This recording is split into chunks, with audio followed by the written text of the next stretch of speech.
Hey everybody, Pete Turner, executive producer and host of your Break It Down show. Today's episode is another one with Wil Reilly because Dr. Wilfred Reilly is on fire. He's a professor at Kentucky State University, and what he does is says things that are uncomfortable as hell and yet true. Here is his latest thing, and this is hot. This is getting picked up by a lot of news media, but we got here as early as anybody, if not first. His statement is, there is no empirical data to support shelter-in-place protocols from states. Doesn't mean it doesn't work, just means that you can't prove it empirically.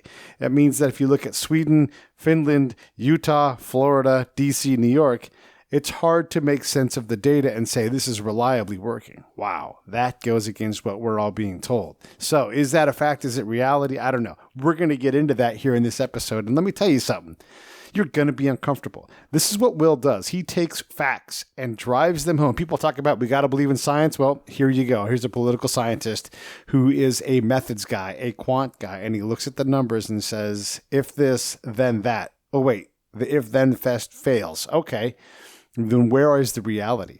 I love these kind of episodes. They challenge the norms. They force us to think in different ways, and I know you're going to love it. Hey, if you want to support the show, by the way, one more thing about Wil. He's got a fantastic book that I've got a little tiny, not even a full blurb in, but he's got a fantastic book along the same lines, Taboo, 10 Things That We Can't Discuss. This book will absolutely unseat you from your norms, whether you're talking about, racial bias, genetic advantages, IQ gap, whatever it's going to be, white privilege. You want to pick something that's uncomfortable to talk about. Wil talks about it and then throws the data at you. How about the racial divide or racial violence or violence against LGBTQ communities? It's all in there. He goes after it and gets it done with the numbers. You will absolutely love the book if you like to learn things and go, damn, I didn't think about that.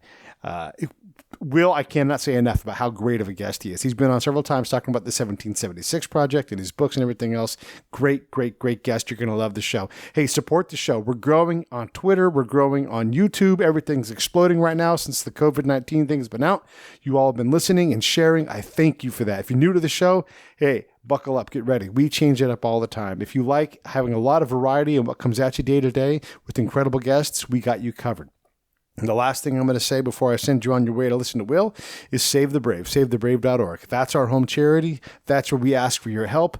That's where we want your support. Go get him, everybody. Stay safe, stay healthy. Here comes Wil Reilly. Lions Rock Productions. This is Jay Moore. This is Greg Proops. This is Jordan Harbinger. This is Dexter from The Offspring. This is Nathan This is East. Sebastian Younger. This is Rick Marotta. This is Stuart Copeland. This is Mick Gillette. This is Andy Summers. Hey, this is Skunk Baxter. This is Gabby Reese. This is Rob Bell. Hey, this is John Leon Guerrero. Hey, and this is Pete A. Turner. All right, this is Wil Reilly, live on the Break It Down show with Pete Turner. Good to be here. Been here a couple times. How are you, man? I am good. It's a Saturday morning. We've got an interesting conversation to have here. We got a little bit of groundwork, though. We owe the audience, because not everybody knows the show. Not everybody's been familiar with the work. So let's spend a minute defining terms and understanding the bona fides. Why on earth is a political scientist allowed to speak intelligently upon the lack of or the actions of the government in terms of empirical data? Well, I think there are a couple of different things here. So I teach political science. I'm a quantitative social scientist at a state university at Kentucky State. And one of my roles in that job is teaching a lot of our quantitative methods courses, research methods, things like that have a statistical foundation.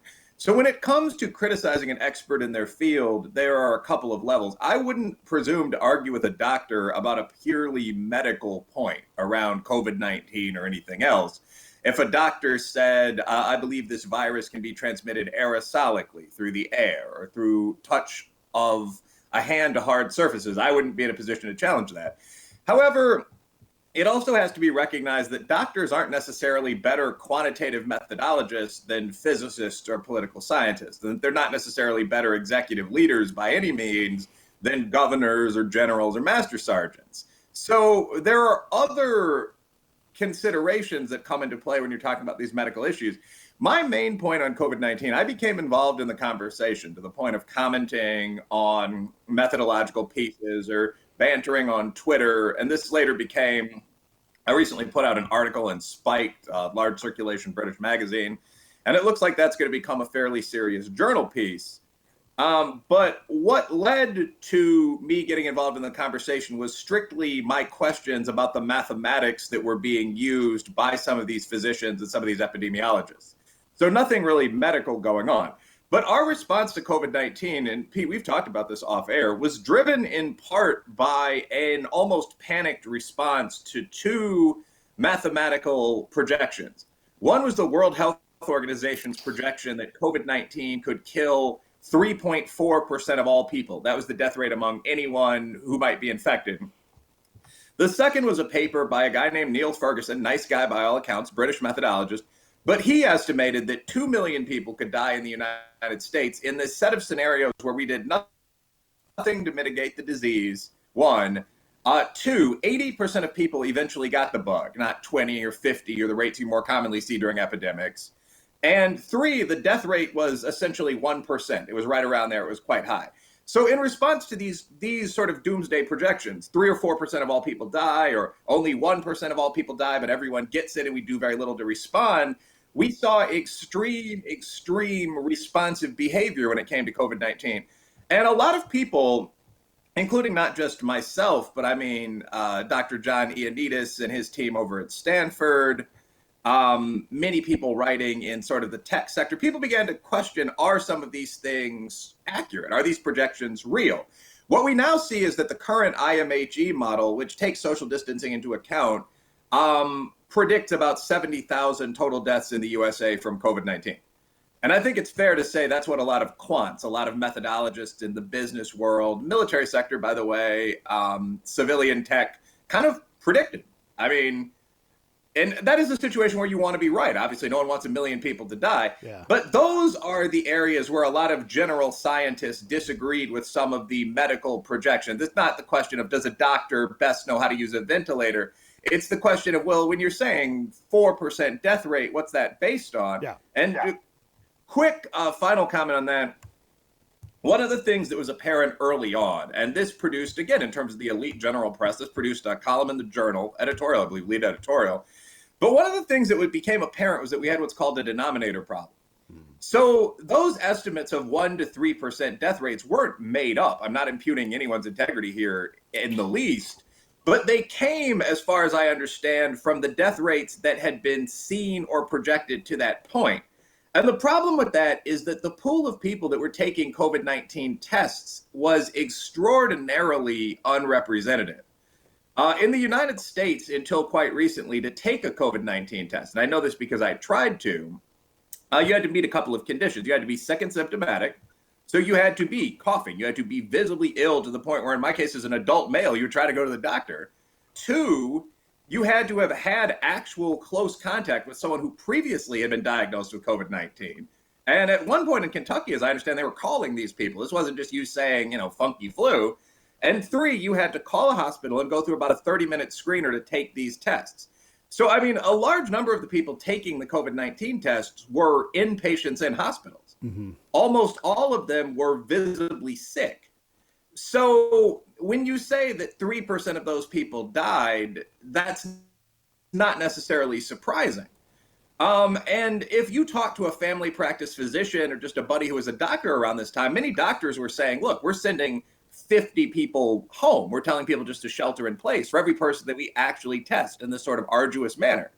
And what that would mean is that the IFR, the infection fatality rate for the disease, is much, much lower than was projected because we know the deaths, but we're taking that number of deaths and comparing it to a much larger population of sick people than we originally thought. And when we started doing what are called randomized serological tests, we found that this is exactly the case. And I don't think, the methods community is trying to take credit for this. I mean, we all just want people to live. But I mean, there have been large tests done in Bonn, in Germany, for example. That test found that 15% of people had or had recently COVID-19. That would place the death rate for the disease, the IFR, at around 0.37%. We had a similar test, very well done in the USA. As I understand, they used a very low false positive test from, I think, Decode Genetics. This was in Miami. 7% of people roughly tested positive. That would put the IFR there at about 0.2%. So I think that the comment that came from many people with a general stats background is you have to resolve this denominator question, or we don't know what the death rate for the disease is. That's the point that was being made on methods blogs and so on. It wasn't the doctors don't know how to care for someone in a hospital room. I want to be clear about that. Yeah, no, that's fair. When we look at the silo expertise of a doctor versus the more multifaceted expertise of a political scientist, the doctors absolutely should be talking about the ways to prevent disease in terms of washing hands, all that kind of thing. But in terms of getting people back to work, unemployment going well past 20% in an instant too, like an unemployment dragster, right? That's not the purview of doctors. That really is more the purview of the multifaceted, talented political scientists. So how do you take these? Look, this is a global problem. So what's like a multivariate cubed kind of, problem where you can pick one aspect of it and hyper focus on it. But really, this is going to be a thing that is not easily solved by twisting one knob. Yeah, well, you're absolutely right. And I don't think it's just political scientists that have a role to play here. I mean, I think you're going to see governors and mayors having to act in, an active leadership role and make these decisions for their regions. I mean, obviously, there's an extraordinarily large place here for doctors and for epidemiologists. I mean, place for economists. But the point you made is an important point. There's more than one thing that has to be considered here. So when you watch the online debate about this, or even the debate around some scientific papers, a lot of people are acting as though the only thing to consider is how many people might die from COVID-19. And that's simply not realistic. If considering basic social distancing and mitigation, which the IMHE model does, you have an upper bound of, say, 200,000 people that might die and a lower bound of 50,000 people that might die. But to get to the upper bound, you would have to keep people in their home, or to get to the lower bound, you'd have to keep people in their homes for, say, 6 months. I think that a realistic society might say, look, we're going to have to accept 100,000 deaths as opposed to 50,000 deaths. 3 million people die roughly every year. In order to keep the economy going, in order to prevent the food supply chain from collapsing, so on down the line. So I think it's the role of the doctor or the epidemiologist to come in there and say, look, these are my projections, and I, as a medical man, favor the lowest number of deaths possible. But then you also need an economist to come in with her saying, well, we also don't want Great Depression level unemployment. And the leader, the person that synthesizes those perspectives and makes a decision in real time, is going to have to decide what to do. And you're probably going to see a combination of things. I think one of the things that is often said about people that have sort of a quote unquote heterodox position on COVID-19 is, well, you want to go back to the beaches and the rave scene tomorrow. But not really. I mean, I think that the middle ground solution could be as simple as what you see in a Kroger or a Tesco. I mean, you've got spit shields between people. People are encouraged to give each other that 6 feet of politeness that we used to, at any rate, in an armed society. Wash your hands. I have a little bottle of hand sanitizer I carry with me. Cough in a respectful manner. This kind of thing. That would prevent a great percentage of the death that could accompany COVID-19. So no one's saying the options are either stay bottled up at your house all day or go out to an orgy. I mean, when you talk about some of the things that were going on in spring break a few weeks back, those aren't the options. The options are, do you wear a mask around your neck and put it on if you feel nervous? Do you sanitize your hands? Do you give people space? Do businesses have separate entrance and exit routes? There are a ton of things you could do to make this a great deal safer without eliminating everyone's job, I would say. If Wil Reilly was president, that would be a cool thing, I think. And the folks come to you and they say, approximately whatever the number is, 3 million people die a year in the United States. This will, potentially create deaths from a new way of dying to the tune of 100,000 people. But we don't know what the ultimate number will be. how many standard deviations away are we from like, wow, this is actually a problem the president needs to worry about? And I'm not talking about funding and provisioning. I'm talking about like making dramatic changes like cratering the entire economy or, quarantining people to keep them safe. These binary options. Like what? All deaths are tragic and we don't want anybody to die unnecessarily. So if that's the case, how does a president manage those? Is it one standard deviation away? Is it two before we start to go, holy shit, this thing really requires dramatic, different action? Well, I mean, first of all, I think this is one of those that, as we both get better known, might be quoted dramatically out of context. Like, I hope so. Soldier and businessman, both of whom have assault rifles, talk callously about death. I mean, obviously, you do want to take this extraordinarily seriously, but in all honesty, if I were in a presidential role and someone came to me and said, we're talking about a disease that over the course of a year might kill 100,000 individuals, will you shutter the economy? My response would be no. I would say that flatly, and I'm saying that from a leadership perspective rather than a medical perspective. Right. And there are practical reasons for this. We're very removed from real life in the upper middle class in the United States. I've literally had my younger cousins, for example, ask some of those classic questions like, where does meat come from in the store? And at some point, you're going to have to take them out to kill it and demonstrate how that process begins. I think we have a similar opinion of money. I mean, we no longer use, quote unquote, the king's good coined gold. We have this paper money that's valuable because we believe it is. And then beyond that, all this funny money, credit cards and checks with 2 or 3 names on the top and so on. So it's very tempting to say, well, why would we risk any lives? Why wouldn't we just print money and subsidize people for 6 months until the crisis is over? And the problem with that is that money is the consolidated sweat of our brow. That stuff still comes from somewhere. So, I mean, if we lose $10 trillion, I mean, one of the major investments of the U.S. government and the business sector is in healthcare. If we accept the loss of $10 trillion, we're accepting the loss of $3 trillion toward Medicare, Medicaid, the private sector, money that would have gone directly to saving the lives of next year's patients in the Mayo Clinic. So if I were sitting behind the Resolute desk, and I think that would be a mistake for the country, but no more than a number of the ones we've made recently, if I were sitting behind the Resolute desk and someone came to me and said, we're talking about 100,000 potential deaths, will you shut down the economy? Absolutely not. I mean, we'd have to talk about how social distancing could best be practiced, that sort of thing. But in terms of how many standard deviations away from 100,000, that would depend on the confidence interval. But I mean, again, 2.8 to 3.1 million people die in a typical year. If someone just said a disease might kill 200,000 people, would you shutter the entire economy?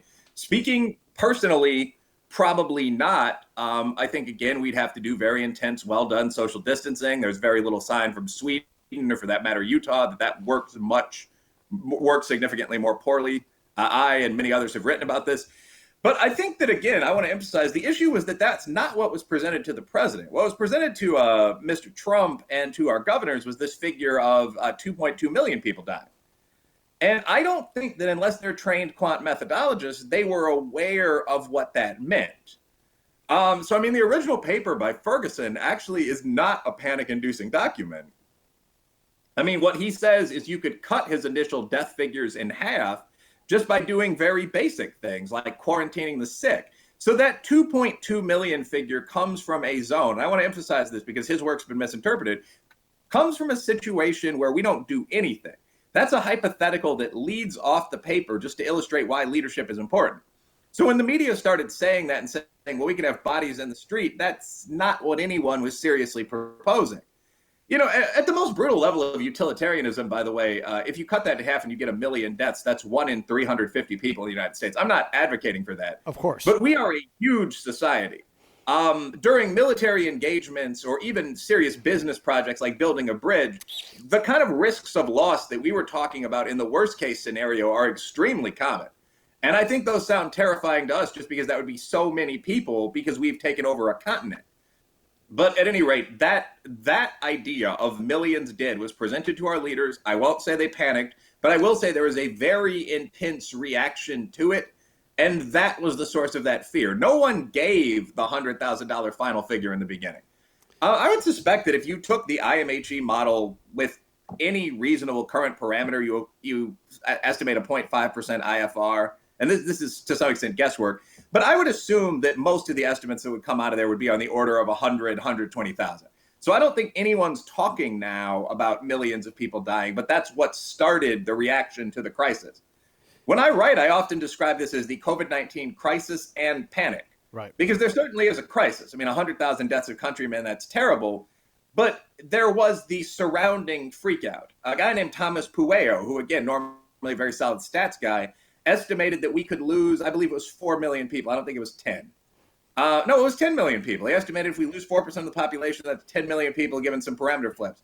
So we were seeing people running around saying this sort of thing, 10 million could die. And that's what prompted this. That's what caused this. And that's also why so many general scientists said, well, wait, what are you basing that on, man?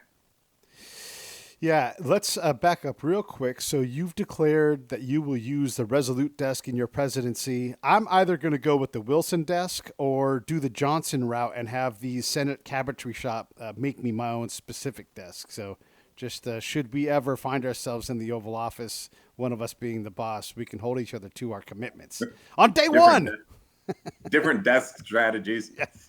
The upside of building your own desk would be that you could take it home. But then again, I mean, if you're the president, I assume you probably have a good deal of money on the side by that point. So you just build an exact replica of the Resolute desk, as Hillary Clinton oddly did. Yeah. Remember that scene where she read emails behind a replica of the Resolute desk looking a little tearful? Yes. That was weird. But anyway, I think I'd go with the classic desk. The classic. Okay, good. Fair enough. I couldn't let the Resolute desk point go by without saying something about it. One of the questions that your article prompted when I posted it was, what about all of the lack of provisioning of medical supplies in general, right? Because we're trying to flatten the curve to give the hospitals and the supply chain a chance to catch up. And that supply chain problem goes throughout, like, toilet paper, all of these places. Our local Albertsons, like, we hired every truck driver we could find because, you know, now as a business, we've got this problem of this rush of people coming for very specific things. You know, they know how to run their store on a day-to-day basis, but whether you're running a hospital, a grocery store, or something else, all the restaurants that are now selling liquor, you know, so talk a little bit about that aspect of your article and how you consider that with your data. Well, one of the things about flattening the curve that I want to emphasize right off the bat, the same number of people die in the curve flattening scenario. This is something that is almost never mentioned. I mean, you're talking about a less elevated, more classically bell-shaped curve, and that's it. So the argument for curve flattening was never, we're going to save lives directly. The argument for curve flattening was that if we don't flatten the curve and everyone hits the hospitals at once, they could be swamped. But again, most of the projections that I've seen for that include radically higher rates of death from COVID-19 and hospitalization from COVID-19 than we've actually seen. So again, and I mean, please, if anyone's listening, pretty high IQ audience, correct me if I'm making some incorrect assumptions about where these figures come from, so on. My understanding is WHO, and for that matter, Ferguson, used very specific Chinese data that probably turned out to be pretty flawed. But it's simply put in a sentence, if the actual fatality rate for COVID-19 is 0.3% instead of 3%, at the crudest level of analysis, we're only going to see a tenth as many people flooding into the hospitals. So again, the argument for curve flattening was based on the assumption that if you've got an 80% infection rate and a 1% fatality rate and let's say a 5% ventilator use rate, hospitals are going to be absolutely full of people. But on the other hand, if you've got a 0.3% fatality rate and a 1.5% hospitalization rate and we mitigate significantly, that's not going to happen. So I don't really, assuming that we can avoid swamping of the medical system, I don't see an advantage of flattening the curve over an attempt to build herd immunity. That again is a mathematical point. If you look at the tables in Ferguson 2020, the paper, let me click on it here. Impact of non-pharmaceutical interventions to reduce COVID-19 mortality. People, whether they agree with perhaps my perspective, with his perspective, should read that, should be aware of the facts. But I mean, if you look at the tables in there, you've got essentially the same number of deaths broken out over a longer period of time to delay the hospital overwhelming that was projected to occur. But kind of rambling here, if we only have a tenth as many sick and dead people, that hospital overwhelming is not going to occur. And it might make sense to kind of ram through the peak of the disease. And again, we're seeing this in real time because 8 U.S. states never shut down. I mean, I wrote a fairly well-known article about this, and some of these are large places. I mean, Nebraska, I didn't use it in the original analysis, but you could throw in Oklahoma, Utah, where Salt Lake City is located. We have countries overseas like Sweden that did not shut down to any significant degree. What they did was practice well-done social distancing, keep a close eye on the hospitals, and again, the hospitals were not overwhelmed. So yeah, I mean, if you're talking about a situation where the medical system is facing the risk of being swamped, then yeah, you might want to social distance very intensely or even consider a lockdown or do some of the things in terms of hiring backup people that you talked about. But the question is, again, these are empirical questions. Is that happening? Do we see evidence that that's occurring? What I think we see in a lot of states, I communicate online with a good buddy who's located in Tulsa, an executive job out there. But she was talking to me about their hospital closing. Many hospitals, in order to sort of be team players in terms of COVID, shut down all elective surgeries, including pretty significant things. Plastic surgery, gender transition surgery, but also I'm assuming some of the standard medical procedures you do if you experience, for example, severe burns, unless those are absolutely necessary. That was all taken away. So doctors and nurses had very little to do while they waited for this wave of COVID-19 patients. But in the huge majority of states, that never materialized. I mean, you've got a large number of states. Let me look at COVID deaths as of the last day I counted, because I'm redoing the Spike piece with some slightly improved methods. I mean, deaths as of yesterday in a bunch of these states. I mean, New Hampshire, 81, Idaho, 63, Wyoming, 7. You know, some fairly good-sized states here. Looks like Delaware, 159. So Nebraska. to be fair, though, Wyoming has not even 1 million people in it, and it's enormous, especially if you drive through it. Okay, well, New Mexico, 131. Good point. Good correction. But Arkansas, 64. Oregon, 104. I mean, there's no way to downplay that one or for us to really debate that one. So, I mean, the question is, are we seeing the nightmare that was originally projected? And I don't see an honest way to say that we are. What we're seeing is about 65,000 deaths so far. This is something that's been going on for roughly 3 months, very intense now, a month and a week, month and 2 weeks. So that is horrible. I mean, that is nearly the death toll that we'll see for opiates this year. It's a significant killer. It'll be top 5, most likely. But I don't necessarily think that the original predictions that led to flattening the curve were borne out. Yeah, that's a fair comment. In your article, also, you talked about not using Asian country data for some reason. You pulled that out. Can you talk about that briefly? Sure. Well, in the article, I do mention the Asian countries. What I say is that, so first, I look at the U.S. states that opted never to shut down, by which I mean formally entering a shelter-in-place order. And like I said, there are a bunch of them. I mean, you've got both Dakotas. You do have some small states like Wyoming, but you've also got Utah. You've got Nebraska. You've got Iowa. You could throw Oklahoma in that mix. You could throw South Carolina in that mix. I mean, they did issue a sort of order eventually, but this took until April the 6th, and it allowed religious services and some other things. But I look at those states, and I find that on average, there are not more cases of COVID-19 in states that never shut down, and there are not more deaths from COVID-19 in states that never shut down. If you look at COVID-19 cases per million, so this is with population fully adjusted for, in the social distancing states, you've got 729 on average when I did this first analysis. If you look at deaths per million in the social distancing states, you've got 12. Now, if you look at the non-social distancing states where you had a full lockdown, you had on average 1,392 just cases per million, and you had 54 deaths per million. So, I mean, to the extent that that's significant at all, the advantage would be in favor of the non-lockdown social distancing states. So in the paper, I then go over to Sweden and I say, well, you know, Sweden might not be performing exactly as well as its Nordic neighbors, although it was very close, in fact. Sweden had 1,309 definite tested confirmed cases per million people. If I recall correctly, Denmark had 1,274 and Norway had 1,221. Come on. So maybe it's there wasn't a big difference really at all, Yeah. but perhaps a slight advantage for lockdowns in that case as versus the reverse in the USA. But really, I mean, that's not statistically significant. I mean, that could be someone it's had an not. orgy or something.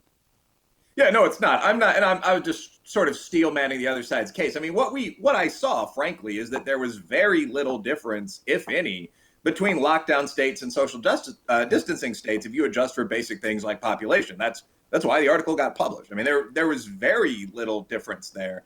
And what difference there was advantaged the social distancing non-lockdown states. And there might be a parallel to dieting there. I mean, you can stay 6 feet away from people, you can wash your hands, so on, pretty much indefinitely. How long can you stay in your house without then binging and rushing to Walmart with 1,000 other people, or playing 5-on-5 basketball in the park, or doing the things you've seen people do in those lockdown states? That's just speculation. But I mean, I definitely didn't see a massive advantage for lockdowns. The question you asked was about Asia, though. I do mention the Asian countries because a lot of them didn't lock down. I mean, you had Japan, you had SK, South Korea. One of the city-states, I believe I looked at Singapore, not Hong Kong. All of them had very low case and death rates as well, easily on par with the rest of the world or better. The reason I didn't directly throw them into the analysis with the kind of regression techniques that were used and so on is that I do think it's not a fair comparison. I mean, it would make my point, but there are extreme cultural differences there. I mean, are you going to see the same level of obedience to an order to, treat others with respect or something in New Jersey that you would in South Korea? And secondarily, they did extremely good testing and tracing up front. If you look at some of those Asian powers like South Korea, I don't really know how respectful of civil rights they were in the beginning. I mean, they went around to everyone that had been infected in, for example, a church. They essentially interrogated them. They found everyone they'd been in contact with. They tested all those people. They set up drive-through testing stations in infected cities. And you kind of get the impression that they were walking guys into them. It wasn't, you could say yes or you could say no. And they found most of their cases early on. You've seen a couple secondary surges, but they did wrap that up. And that's why for a very long time, South Korea was the only country reporting what turned out to be about the actual IFR for COVID-19.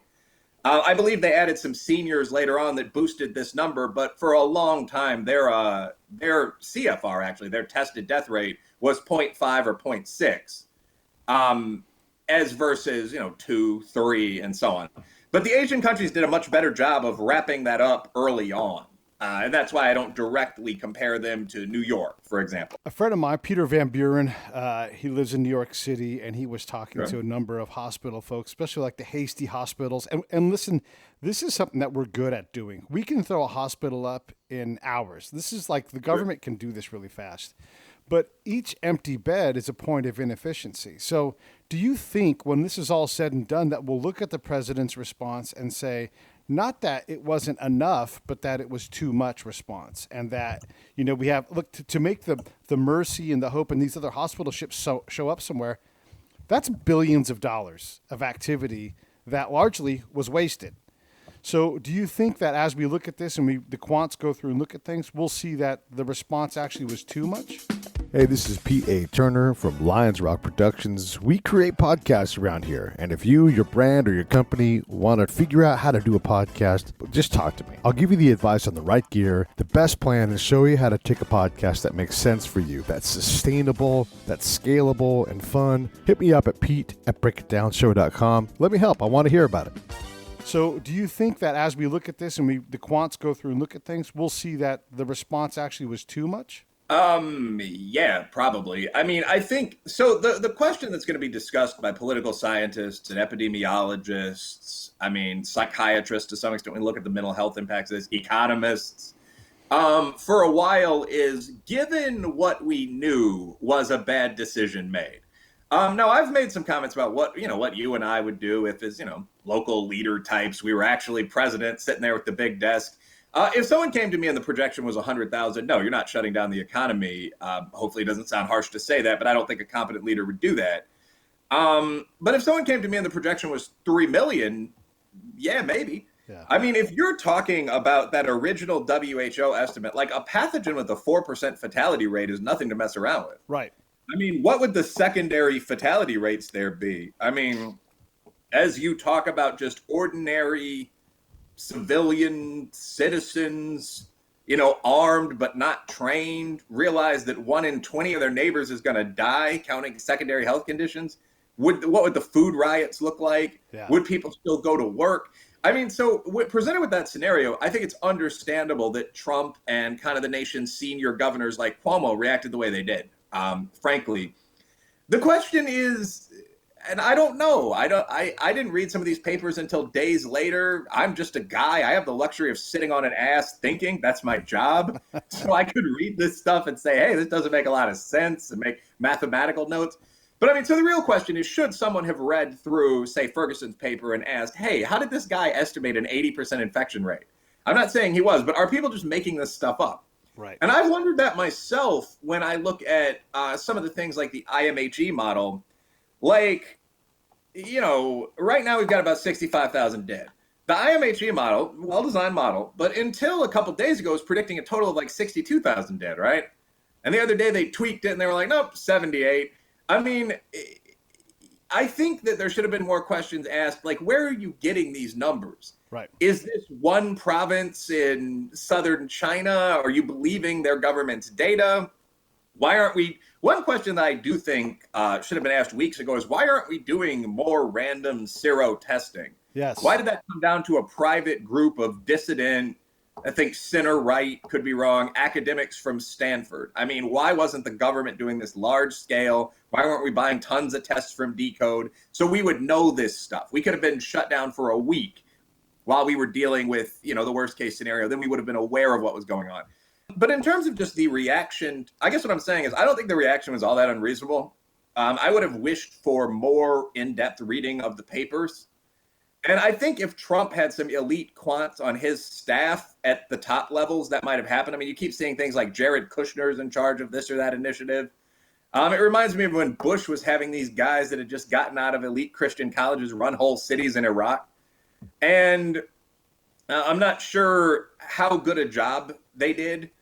But anyway, you could wish for more reading of the papers. You could wish for more serological testing. I think if someone tells you 3 million people are going to die, some overreaction is understandable. Yeah. And also, who wants to be the person who has to stand up and give those briefings every night and make the call? I mean, that's a hard job, whether it's Gavin Newsom, Cuomo, any governor, any major city mayor. It's not an easy job because you need people like Jared Kushner to be next to you because you trust his judgment and his ability to go out and get you answers. But also you need experts who aren't full of shit. And look, you can't. I talked to an infectious disease professor here at a local, very well-known university, and that person said this would be like a nasty flu, most likely. He put the caveat in there, like, we'll see, but protect young kids, protect old people, and ride this thing out. Was his initial immediate response, and that's proven to be, other than the young kids, that's proven to be relatively accurate because it turns out that's what he does for a living. But you cannot find agreement with that outside of his profession. People have lost their minds in a lot of ways. Yeah, I mean, this seems to be something where, so there's a lot here. I mean, a one sentence way to put it is that American society is getting softer. So most people have no face-to-face experience with death or with serious competition. And if you read about this, like the traditional sort of initiations into manhood or womanhood have almost disappeared. So I read recently that a smaller number of men than ever before are competitive varsity athletes through high school, and then a smaller number of men than ever before go into the military, which used to be mandatory. And I would suspect that you could probably add to that a smaller number of women than ever before have a child, late teens, early 20s, which is itself a pretty graphic process. I mean, it's not just you hugging the baby at the end, if you've ever been there for that. I would suspect the same thing, violent physical fighting, anything, even going out into business on your own. People aren't doing that to the extent that they used to. I mean, one of the provisions of Obamacare that's just widely applauded is that you can stay on your mom and dad's health insurance until you're 27, through your 26th year, as I understand. So I think when you took people that have been raised in this society and said something that throughout most of history probably would not have been all that surprising, which is, less than 1% of the population might die through an entire year, the reaction was sort of an extraordinary panic rather than just people calmly saying, all men die. The sort of things that happened in the past.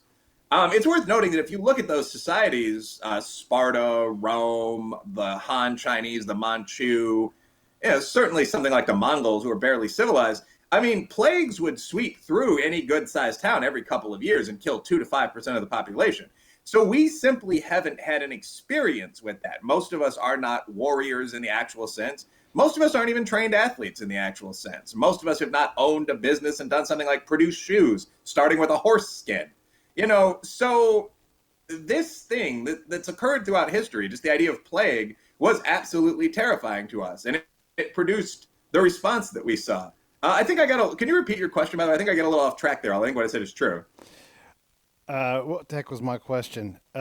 What my question is if you and I were to play 5-on-5 basketball back in my basketball playing days and we were governors.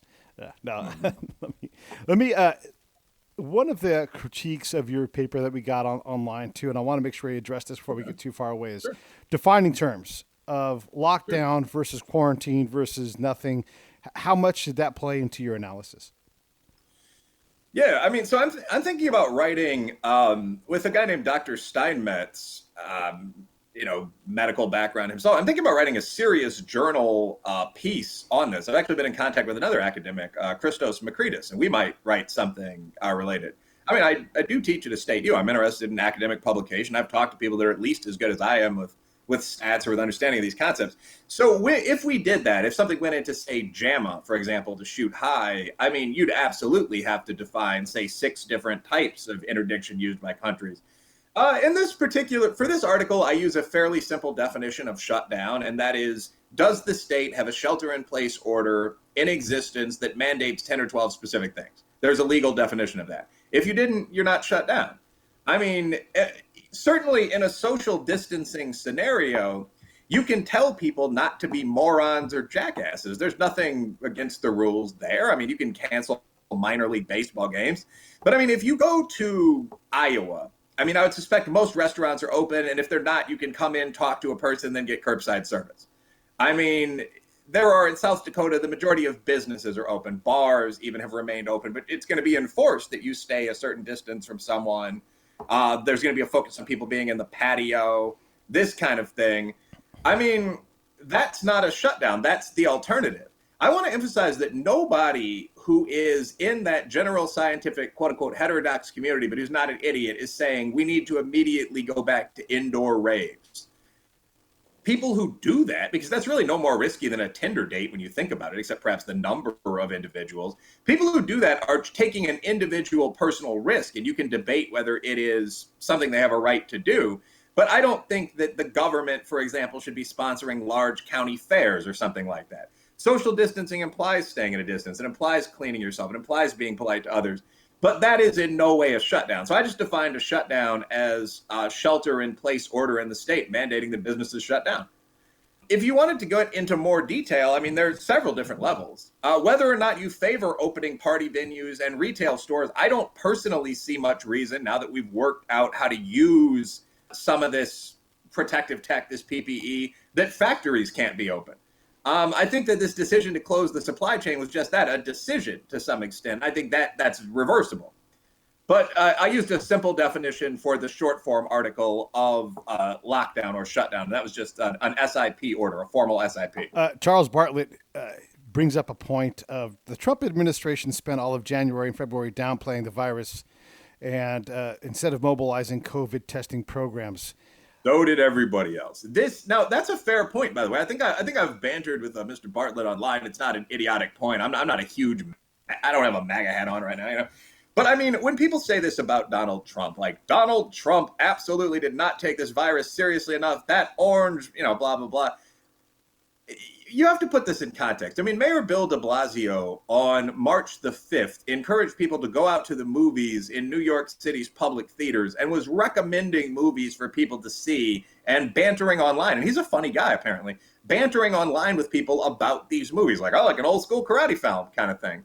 Not a direct de Blasio quote. But I mean, nobody expected. You saw a very rapid transition. Nobody expected the initial projections for COVID, I think is how I would put that.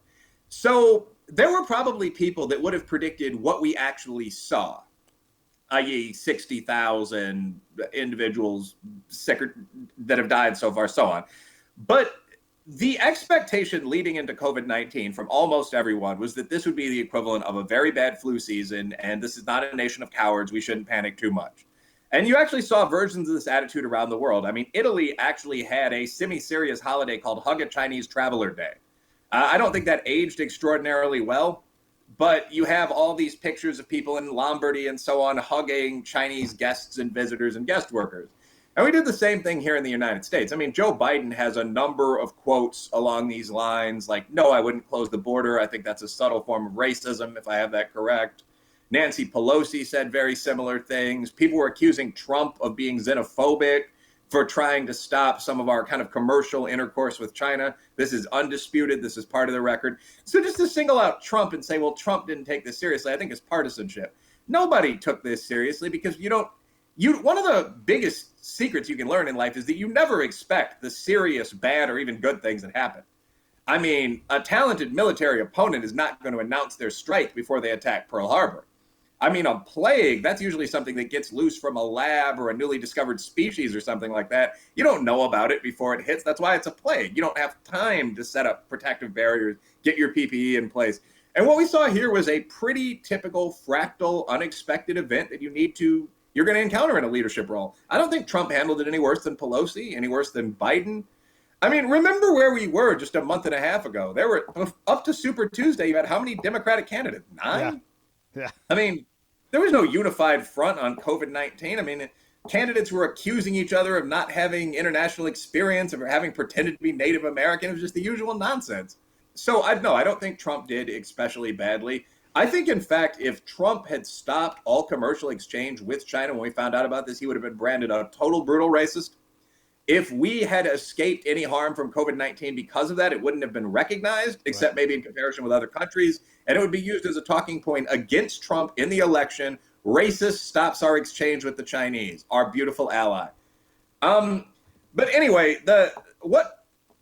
so there are 3 stages to the COVID-19 conversation. First stage, which may have been right, was just wash your hands, don't be a jackass. Second stage was post-Ferguson. You can talk about PF and BF, kind of like AD and BC. Ferguson said 2.2 million, planet shut down. Then gradually, as the methods community began to vet through that and other epidemiologists began to come out and so on, you sort of saw stage 3 where people are saying, okay, 70,000 people might die, and again, wash your hands. But nobody expected that kind of fractal projection with the huge lump here. When we look at the COVID's ugly cousin, or better, somehow we made the flu an attractive thing nowadays. I don't know what happened, but we, as a nation, we don't rush to the store to get flu shots. We don't practice constant hygiene. I've seen videos of how to wash your hands, all of these things. And the flu is reaping every year, we'll say at the low, on average, 35,000 people, right? And spiking to twice that, sometimes a little more. We didn't act differently at all during these times. And I know the flu and COVID are not the same, but they're akin in terms of numbers and that kind of thing. And I want to add in another point I want you to get into afterwards, but it's also targeting very specific age groups and affirmity. You know, like a bunch of young guys in the park playing basketball. Guess what? Probably, I'm not a numbers guy, but when I look at the numbers in the age groups, it's like a 20,000% that those guys are going to die. Yeah, no, I will say, I mean, I've been asked to play some 5-on-5. I believe we both played a fair amount of basketball in life. And I mean, I say no because the question is, if I do something like volunteer to help out a senior neighbor, is there a chance of getting them sick? That's the real question. But so you're asking about what are the demographic breakdowns for COVID? Yeah, but also just like our treatment of the flu in general, you know, somehow it's become this no big thing. It still kills 40,000 people a year or so, and sometimes twice that. But we don't get flu shots. We don't wash our hands properly. You know, we avoid all these things, but somehow COVID, this is that pandemic versus panic, you know, toggle switch. Yeah, I mean, so I think this again gets back into I get very annoyed when people say, nothing is worth a human life, this sort of thing, because that's simply not realistic. Human beings are a predator species. America's, at least traditionally, although we discuss whether this is still true, been a warrior society. All people will die. The defining fact of life, which probably explains a great deal of the religious experience, is that you are going to die, probably in an unpleasant way. So in general, he says cheerfully, but I mean, it's just a fact of life. But I mean, so in general, we have not dramatically changed our society in response to potential mortality level threats. You're absolutely right. And by the way, after looking at some of the stuff about how simple this is, like I have the hand sanitizer in my back pocket, I probably would be a little cleaner. And they do this in Asian countries. The masks are perfectly acceptable during flu season. I think we'll stop laughing at that to the extent we did. But I mean, it's generally been a point of fun here. I'm not going to walk around like that. Anyway, whether or not a little more mitigation is useful, you're absolutely right that 40 to 50,000 people die every flu season. We don't lock up the country because we can't. We know the flu's coming back every year. We don't have the luxury of a 3-month break.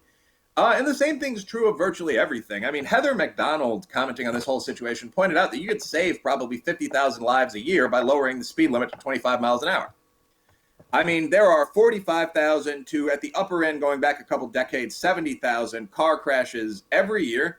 The huge majority of those are fatal crashes. The huge majority of those would be non-fatal if you're just going 20 miles an hour. And that's still the pace of a fast horse or a bicycle. You could get to 90% of your appointments just fine. Why don't we do that? Because it would be an extraordinary pain in the ass. Just like if you mandated exercise, instead of keeping people off the beach, like you will march 10 miles a day up and down the beach, hey, a lot less people are going to die. Absolutely. You simply ban all forms of tobacco and e-tobacco. I mean, 500,000 saved tomorrow. We don't do that because we're not a dictatorship. That's the one sentence answer. And this is where the political scientists and, the former military and espionage guys and the psychologists really do have a role to play by saying, well, look, there's more here than just a simple question of lives and mortality.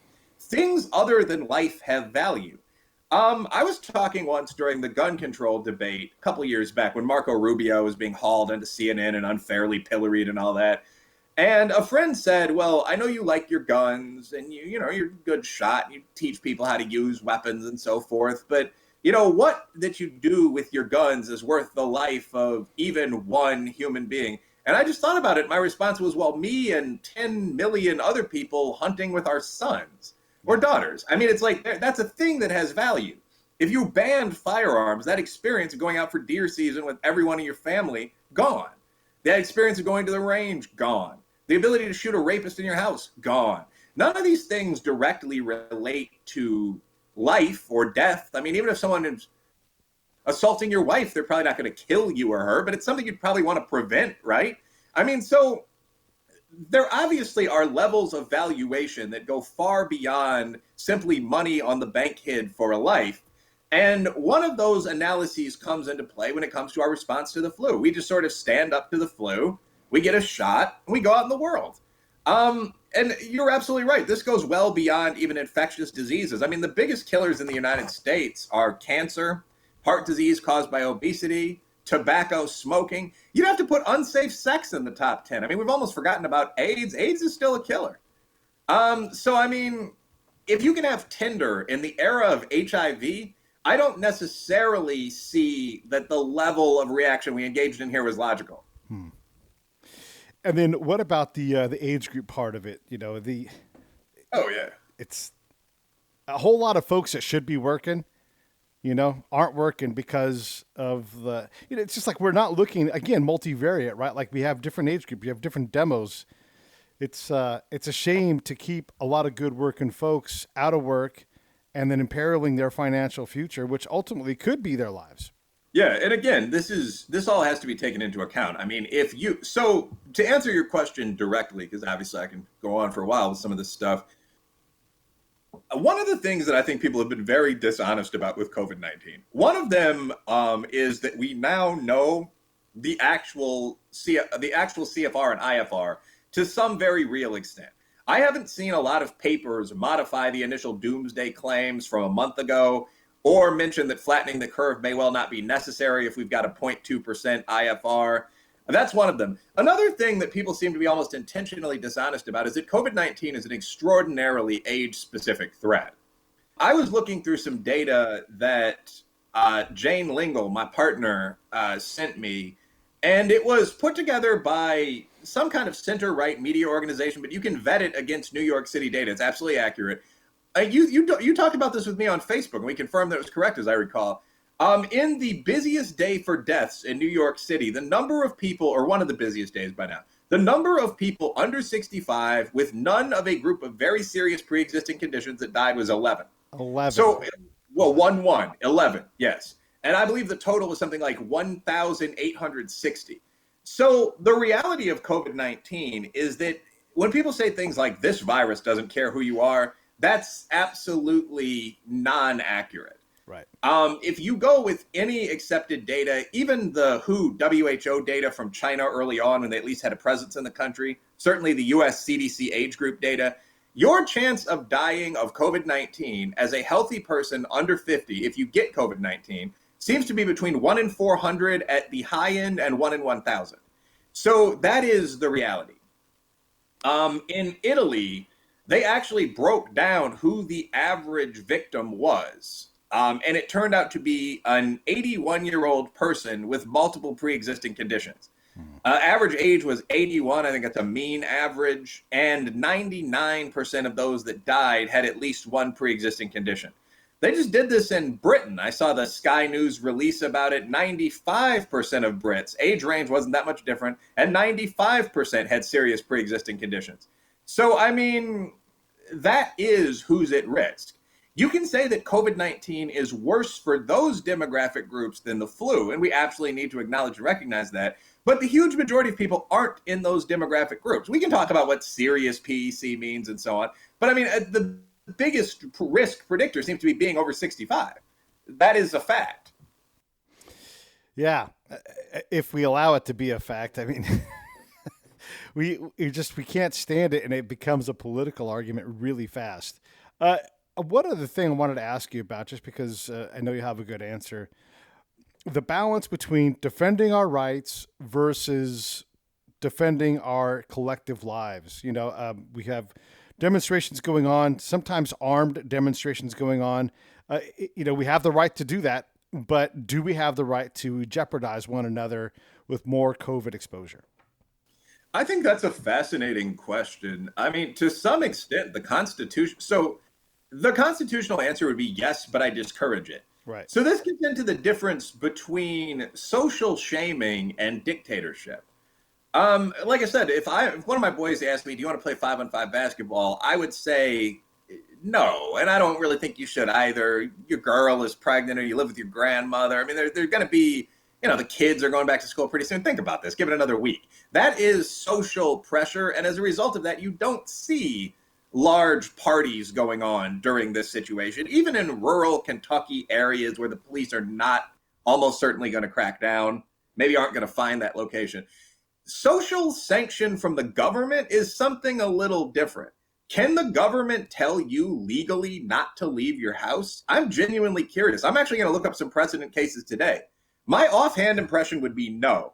Generally, we have recognized that the government does have significant emergency powers. During the quote-unquote Great Influenza 1918, 1919, I mean, there were cities that mandated that people wear masks.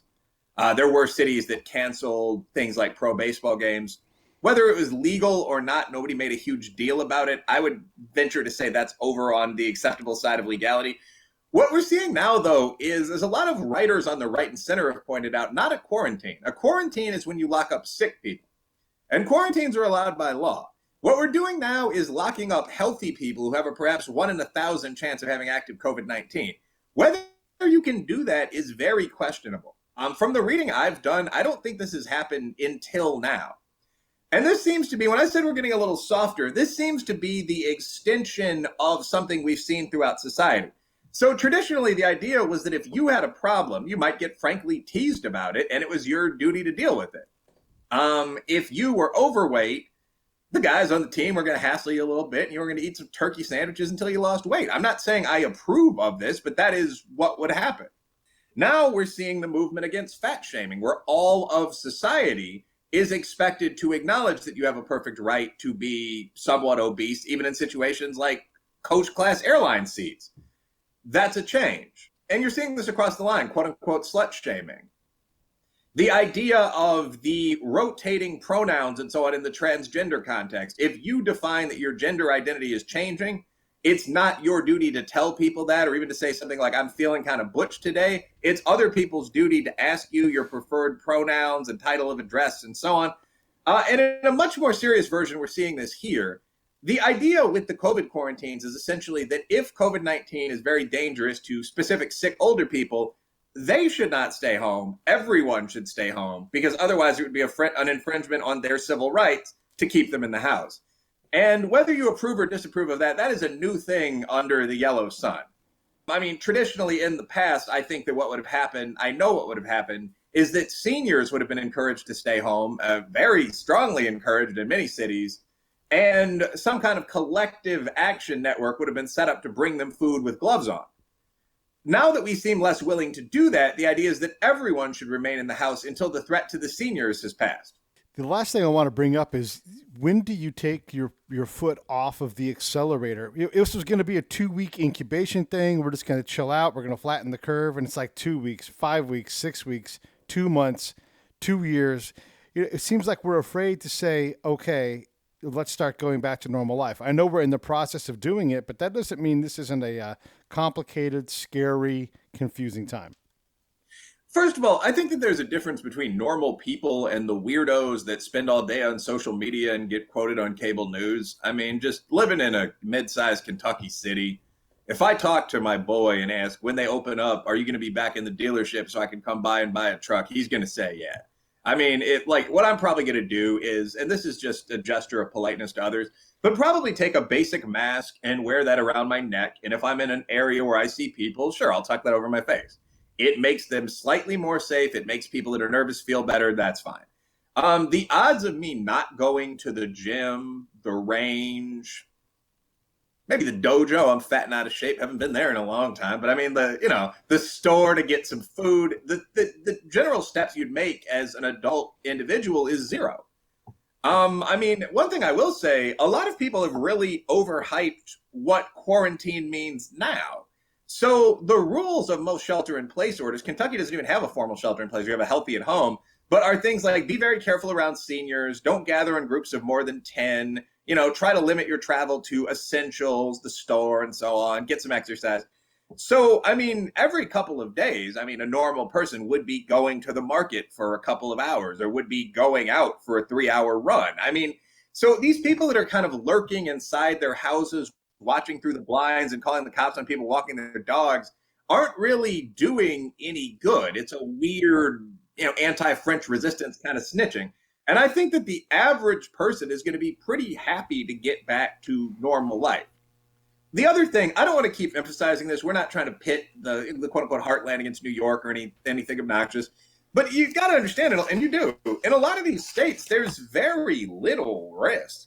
If you're looking at death or what you could describe as critical cases, Utah, 46 COVID deaths.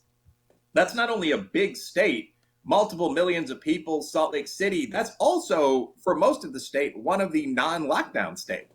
So if you've got 50 deaths in your whole state, even those measures you are taking, you might begin to ask, why don't we just wear masks and give each other a little space?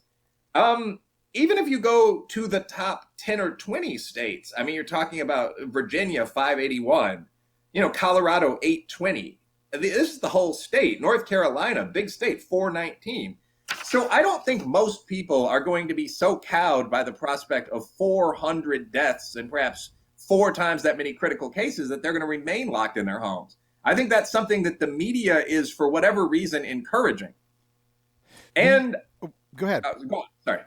The other thing I was going to say was, if you compare Utah's population, 3 point less than 5, and you compare it to where I live, Orange County, 3 point less than 5. On any given day, there's 3.5 million people in either state, right? Yeah. 50 deaths in both places. One is exceptionally denser, and one is a lot more spaced out. 50 deaths. And they're trying to not let us go to the beach here. This is what we do. Yeah. This is why we live here, That's idiotic. Yeah. I mean, I rarely would give such a blunt critique of state policy, but the idea that you shouldn't be out in the sun 6 feet from other people is the dumbest thing. Yeah, it's a whole lot of I beach. think that there's who's the old British king that stood in the ocean and told the water to go back because the people didn't deserve it or whatever, King Canute. I mean, it's a lot of this kind of crap. Like, if there's an old line from one of Hitler's marshals, the average man's gait is a goose step. And what that means is that many people are, in intimate terms, let's say subs. Many people like to be told what to do. They like to be able to look at the face of a commanding leader. In leadership situations, I've learned that one of the most effective things you can do is just look very calm and laugh sometimes.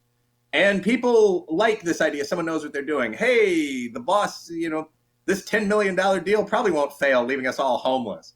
Whatever. It's people like someone to make that confident projection of authority. And the people that like to make that confident projection of authority often have some jackass potential and go way, way overboard with it if they're not held in check by other free citizens. And I think that this is one of the things that we're seeing with these governor's proclamations. Jesus. Like, one of them that Jane read to me was, you can go horseback riding, but only alone. If you have a second person with you, they can't be in the same train of horses. Like, they can't have the same remount horse. Who thought that up? I mean, almost by default, you're 6 feet away from someone if they're on a horse. A horse is a damn horse. 3.5 feet wide almost by the time your legs are on there and everything. Yeah, it's just silly. But I mean, it's that kind of thing, I think, is so. First of all, I don't think that there's been a dramatic difference in deaths between OC and Utah. And I do think that the overreach of presidential and gubernatorial power is a serious problem. The scariest thing about COVID-19 to me is not the disease, although I'm perfectly respectful of the disease. Of course. It is the realization that in response to a potential loss of 100,000 lives, most Americans willingly gave up virtually all of their civil rights. I mean, for a month, people agreed to be confined to their homes. I think we were pretty good about it during the first week of this before a lot of data came in. But the question is, could this happen again? Will this happen in the climate change debate, for example, where people will say, there's a projection from the Imperial College or the University of Michigan that this many people could die if we don't do this. Now, we need to do it now. Will people simply accede to that and later find out that it perhaps wasn't necessary? What are the threats that kill more than 100,000 people per year? I mean, you could argue racism, probably. Yeah. Guns over certainly a 2-year period. Opiates. I mean, in response to any of these things, will we be told that it's time to jump on board with, Team Kentucky or whatever? Not make fun of my state, but, USA quarantine. And, again, sacrifice some liberties from some security. When it comes to sacrificing any liberties for security, I'm pretty much with Ben Franklin. It's not a wise thing to do. Yeah. Yeah. Well, and the thing is because of our self-selection to this country and how we all got here, for the most part, we're not going to take it. We're going to be like, okay, great. We gave you this one. You guys overplayed your hand. Next time I'm going to go out and work on my crossover because I got to get by people. My drop step isn't getting any better by not practicing it. I'm going to be in the park. People are just, it's like when they tell South Floridians to evacuate from their homes during a hurricane. What? Or South Louisiana. They know what to do. They're already prepared. They're not going to leave because most of the time the hurricane doesn't come. And when it does, they need to be there to take care of their shit, Yeah, and the flip side of that is that every so often there is Katrina, and not only are there losses, that also then becomes the rallying cry for why you need to give up your power to the government. Everyone forgets the 80 hurricanes that never made landfall, and they all remember the people standing on the roofs, waving pleadingly at helicopters. Even then, I mean, I'm not at all going to comment. I don't know all the details. Yeah. But I mean, I would suspect, in fact, I know numerically, there have to have been a pretty significant number of people that when the water receded just walked north out of New Orleans and got away from Katrina. You essentially get up into the high ground away from Pontchartrain within a day. Yeah. But that, again, is rarely the story that's focused on. It's the very small number of people that were in genuinely helpless situations down where the levees broke near the projects. This is why you need to obey the big man.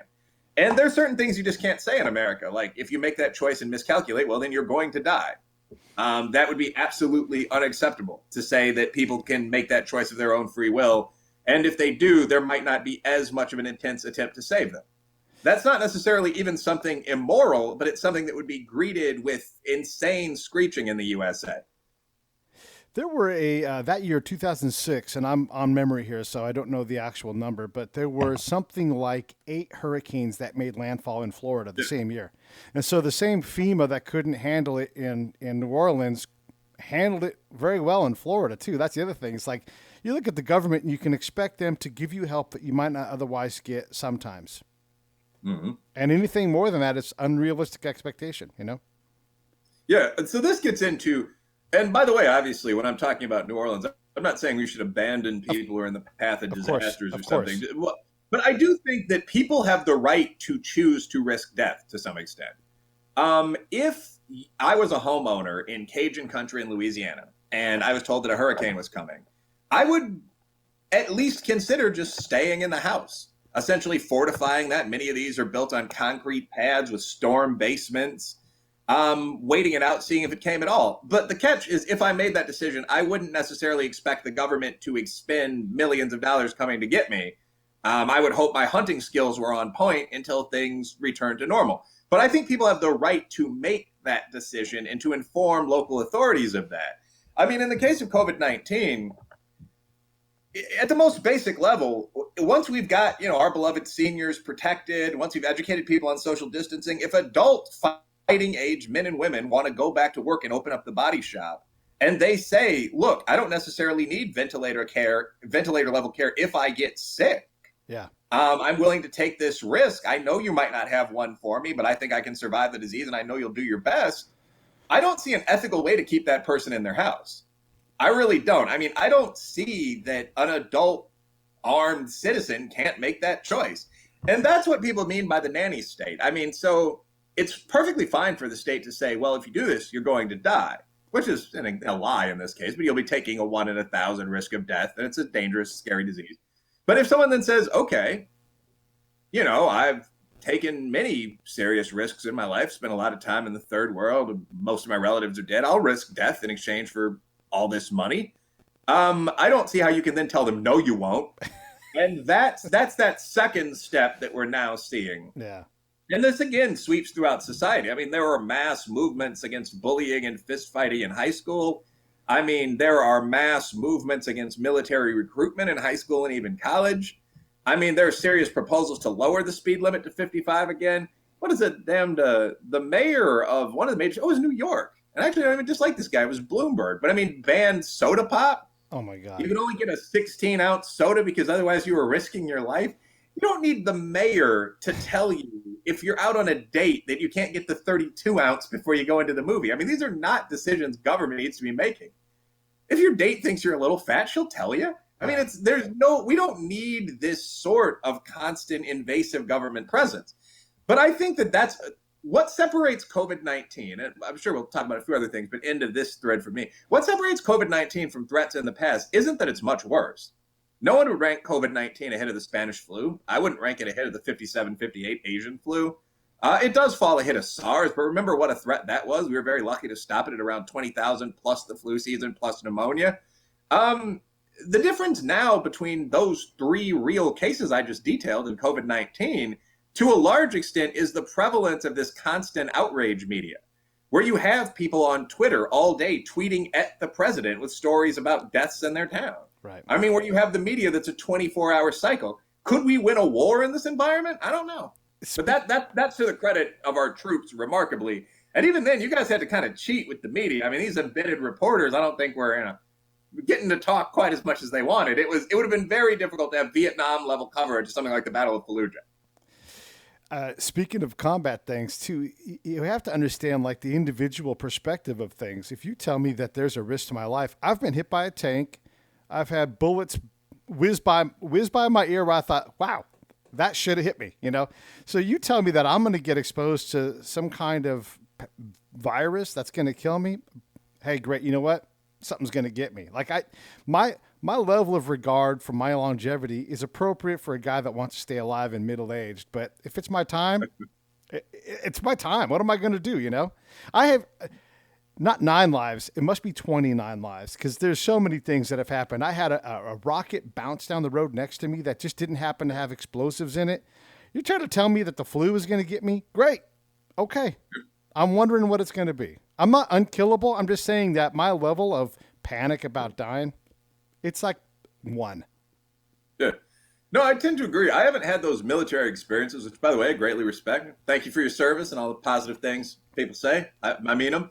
But I mean, like, when I grew up in 2 murder capitals. I mean, I was born on the south side of Chicago. I grew up mostly on the north side. But when I finally ended up moving to the suburbs, I moved to the east side of Aurora because my mom was an inner city school teacher. Again, you know, great job, I respect, but we lived where she taught. And for the next 2 years after I moved there, I thought I was going to the suburbs. That was the most violent city in the USA. We had about 100,000 people at the time. One year, I think we had 39 murders. The next year, we beat that. A kid I knew casually was in a hotel room when members of a rival gang ran in and shot everybody in the room and the girls they were with. And these are just high school age guys. So this was being discussed on campus the next day. I was sitting on our track once getting ready for practice, and we started hearing these pop, pop noises. And I asked the guy next to me, what's that? And he turned around. I remember this quote said, "Man, they're bucking at the school again." And then just shook his head like, oh, that's a disrespectful thing to be doing. And then we just went and ran our, laps. But I mean, so just the idea of death. And of course, it's not comfortably being hit by a tank, which is pretty impressive. I mean, I know a lot of people hit by bullets, tanks less so. But I mean, this basic idea that if you are, I mean, the majority of men used to have military experience, although not necessarily at your level. I mean, the number of people from working class neighborhoods like the South Side, very high, at least it has been. You know, even things like auto wreck. I was driving, when Jane and I first met, we were driving in downtown East Aurora, which is kind of the hood. And this drunk Greek dude just hit us, like T-boned the side of the car. We got out kind of expecting to fight with him, but he was in no shape to do much of anything. His family ended up showing up. Ambulances showed up. It was weird because this is like the 3rd time we'd met.